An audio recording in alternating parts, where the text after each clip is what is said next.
حدیث نمبر 334 حدثنا محمود بن غيلان قال حدثنا أبو داود الحفاري عن سفيان عن الربيع بن صبيح عن يزيد بن أبان عن أنس بن مالك رضي الله عنه قال حج رسول الله صلى الله عليه وآله وسلم على رحل رث وعليه قطيفة لا تساوي 4 دراهم.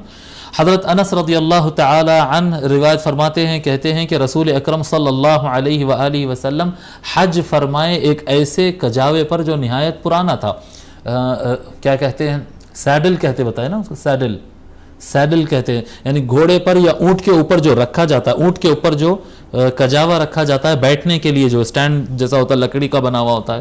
تو رسول اکرم صلی اللہ علیہ وآلہ وسلم جب حج کے لیے تشریف لے گئے تو آپ کا کجاوا، آپ کا جو سیڈل تھا وہ انتہائی پرانا تھا. رحل رث، نہایت پرانا آپ کا کجاوا تھا.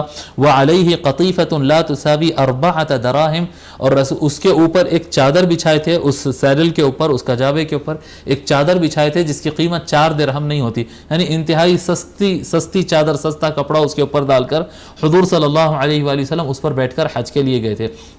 یعنی جا رہے ہیں. اب ہم کو اگر حج پہ جانا ہے تو جس کے پاس پیسے نہیں ہیں تو وہ اکانومی کلاس میں جائے گا، جس کے پاس ہے تو پھر اس کو فرسٹ کلاس کا سفر چاہیے حج کے لیے، اور وہاں پر پہنچنے پر 5 اسٹار ہوٹل چاہیے، اور اگر 5 اسٹار والے لیول نہیں ہے، مڈل کلاس کے لوگ ہیں ہم، تو کم سے کم باورچی تو حیدرآبادی ہونا چاہیے. سارے پکوان جو ہے وہ دکنی پکوان ہونا چاہیے، اور حیدرآبادی اور بنگالی پکوان، اور اپنی طبیعت کے پکوان ہونا چاہیے، اور اپنی مرضی کی رہائش چاہیے. اور یہ انا للہ و انا الیہ راجعون، حج کرنے جا رہے ہیں یا تفریح کرنے جا رہے ہیں، اس میں فرق ختم ہو گیا جی. ایک انجوائمنٹ ہو گیا لوگ کے اندر، ایک کیا کہتے ہیں، ایک مزہ لینے کے لیے جا رہے ہیں.